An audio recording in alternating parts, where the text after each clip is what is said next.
விஜய் எதற்காக கட்சி ஆரம்பிக்கிறார் என்று காங்கிரஸ் கட்சியின் மூத்த தலைவர் EVKS இளங்கோவன் கேள்வி எழுப்பியுள்ளார்.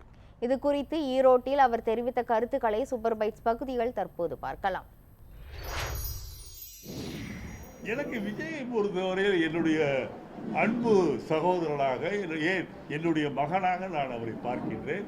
அவருக்கு நான் சொல்ல விரும்புவதெல்லாம், நீங்கள் இப்போது எல்லோருடைய வீட்டு பிள்ளையாக இருக்கின்றீர்கள்.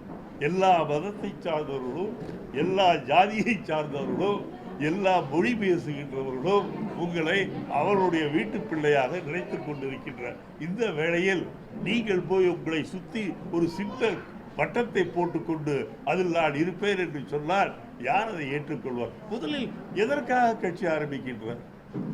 ஒரு கொள்கையை வைத்து கட்சியை ஆரம்பித்ததாக உலக வரலாறு. எந்த கட்சியை வேண்டுமானாலும் எடுத்துக்கொள்ளும். கம்யூனிஸ்ட் கட்சியை எடுத்துக்கொண்டீர்கள் என்றால் ரஷ்யாவில் ஆரம்பிக்கும் போதே சமதர்மம், ராஜாவும் சரி குடிமகனும் சரி, இருவரும் சரி, இருவருக்கும் வேறுபாடு கிடையாது, பொருளாதார வேறுபாடும் கிடையாது என்பதுதான் கம்யூனிசம். அதே போல் திராவிட முன்னேற்ற கழகத்தையும் திராவிட இயக்கங்களையும் எடுத்துக்கொண்டீர்கள் என்றால் தமிழ் மொழி வாழ வேண்டும், தமிழ்நாடு மிகப்பெரிய அளவிலே வளர்ச்சி பெற வேண்டும் என்பதற்காக ஆரம்பிக்கப்பட்ட இயக்கங்கள் தான் திராவிட இயக்கங்கள்.